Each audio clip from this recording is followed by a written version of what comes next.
Dear students, welcome back to the session of class 12th chemistry subject. Today we will cover some important MCQs from the chapter solutions, electrochemistry, P block elements and coordination.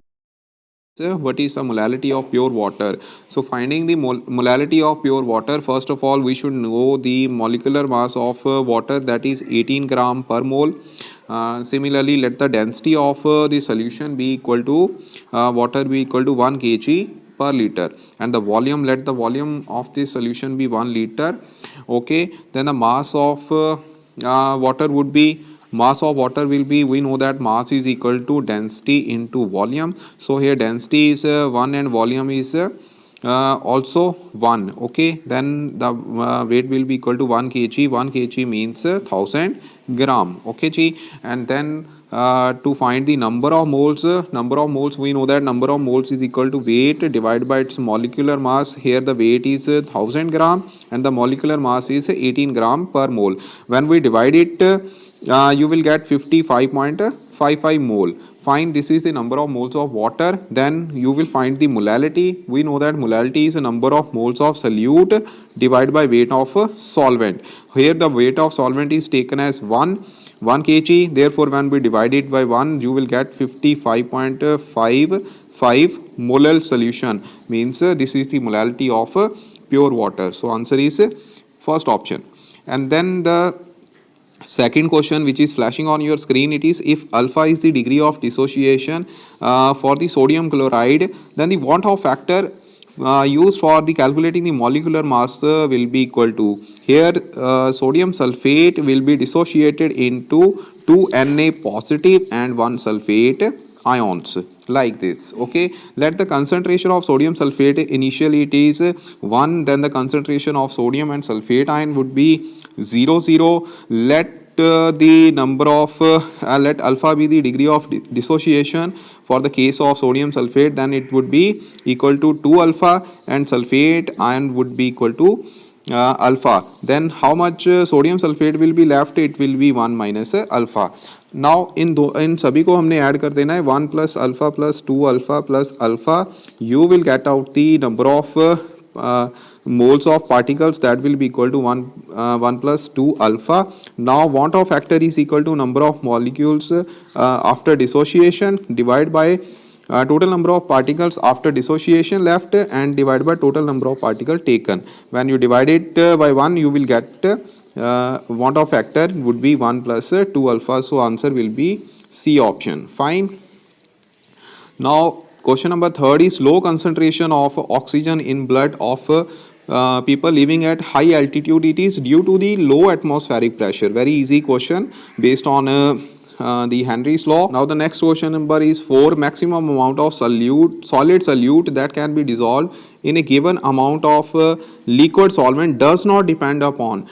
Dear students, it do not depend upon the pressure, because pressure has insignificant effect on the solubility of a liquid of a solid in a liquid, as solids are incompressible. Solid incompressible होने के कारण pressure का ज़्यादा effect वहाँ पे नहीं पड़ता. Okay, next question की तरफ बढ़ते हैं बच्चे.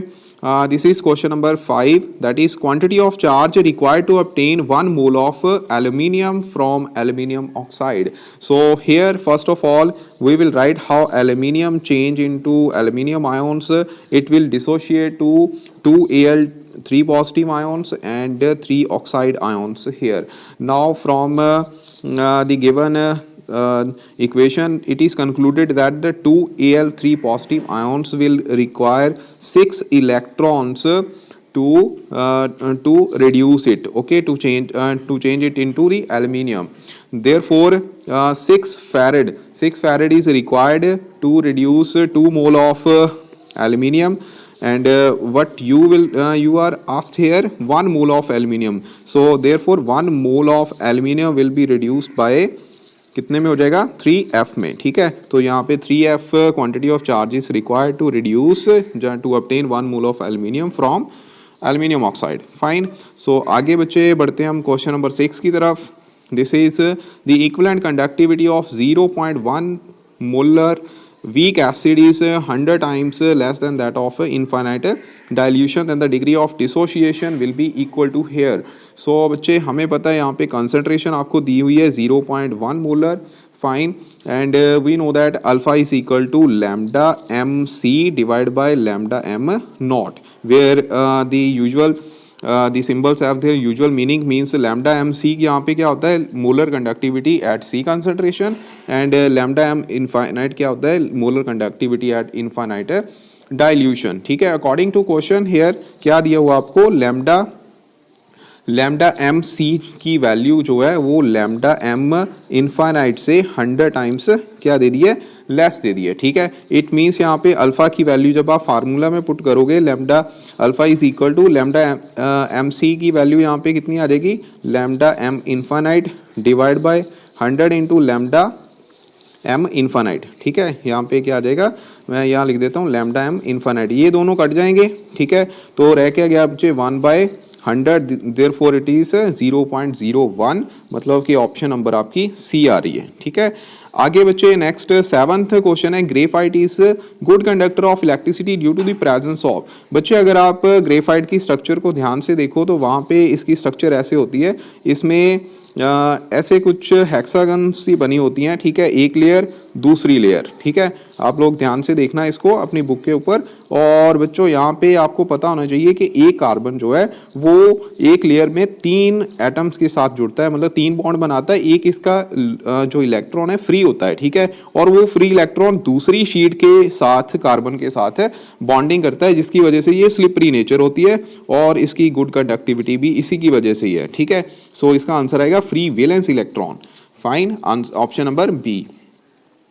आगे बच्चे कंडक्टेंस, यहाँ पे आप स्पेसिफिक कंडक्टेंस कर लीजिए। Specific conductance of electrolytic solution depend upon the, ये बच्चे डिपेंड करती है नेचर ऑफ इलेक्ट्रोलाइट, ठीक है, किसके ऊपर, नेचर ऑफ इलेक्ट्रोलाइट।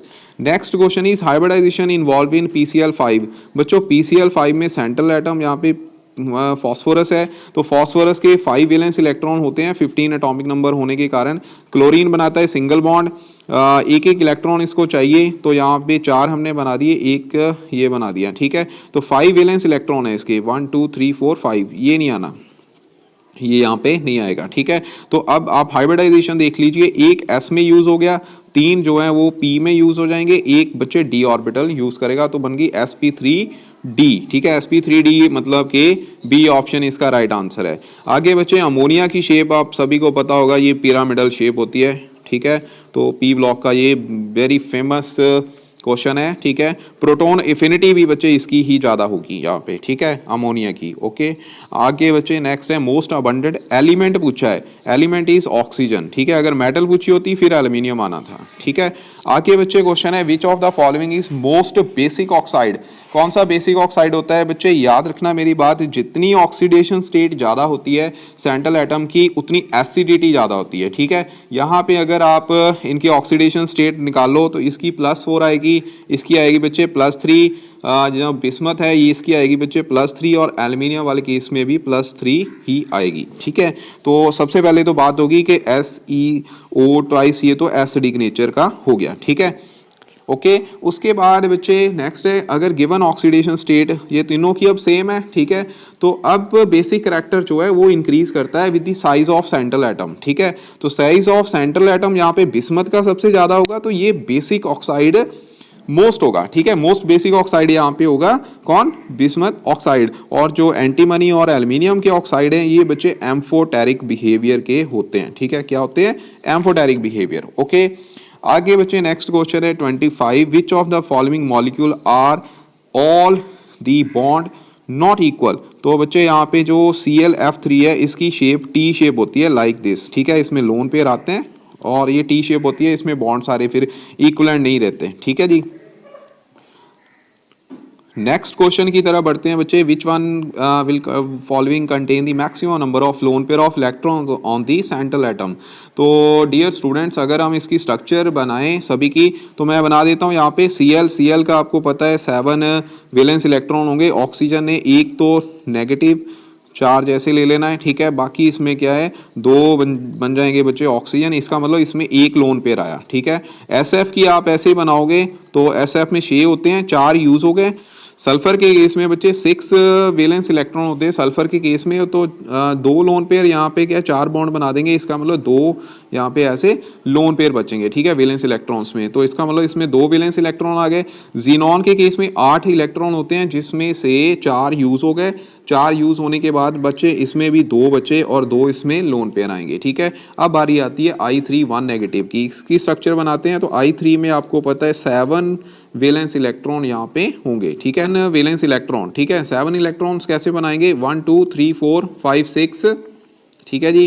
तो एक आ गया 7 इलेक्ट्रॉन ये, ठीक है। तो 7 वैलेंस इलेक्ट्रॉन आ गए। अब बच्चे I1 नेगेटिव होने के कारण एक इलेक्ट्रॉन इसमें एक्स्ट्रा आ जाएगा, बाकी 7 इलेक्ट्रॉन्स एज इट इज इस आयोडीन के, ऐसे ही बच्चे ये वाली आयोडीन के 7 इलेक्ट्रॉन्स, ठीक है। इसने एक सिंगल बॉन्ड इसके साथ बना दिया, एक सिंगल बॉन्ड इसने बना दिया, एक lone pair, 2 lone pair, 3 lone pair, तो इसमें आए 3 लोन पेयर्स, ठीक है। तो इसका यही आंसर जो है डी ऑप्शन ही इसका राइट आंसर होगा, ठीक है। हेक्साडेंटेड लिगेंड बच्चे EDTA होता है, ठीक है। कौन सा, EDTA। ये है डाइडेंटेड, याद रखना, ठीक है। इसकी डेंटिसिटी 2 होती है, ठीक है, और इसकी डेंटिसिटी होती है बच्चों डाइईन की, इसकी होती है 3, ठीक है। लास्ट है बच्चे, इसमें ये कॉम्प्लेक्स दिया हुआ है, ठीक है। ये कॉम्प्लेक्स कंपाउंड है क्योंकि स्क्वायर ब्रैकेट में है, ठीक है। स्क्वायर ब्रैकेट में होने के कारण ये कॉम्प्लेक्स कंपाउंड बन गया, कोऑर्डिनेशन कंपाउंड है, ठीक है। तो इसका आंसर आएगा बी ऑप्शन, ओके जी। सो डियर स्टूडेंट्स, ये थे important MCQs from chapter solutions, जिसमें आपको 2 थ्योरी का MCQ, 1 न्यूमेरिकल के फॉर्म में आएगा। इलेक्ट्रोकेमिस्ट्री जिसमें आपको 1 थ्योरी का MCQ आना है। P ब्लॉक में से 2 थ्योरी के MCQ आने हैं और कोऑर्डिनेशन कंपाउंड यानी कि कोऑर्डिनेशन कंपाउंड्स में भी 2 मार्क्स के MCQ जो हैं वो आएंगे। Thank you very much.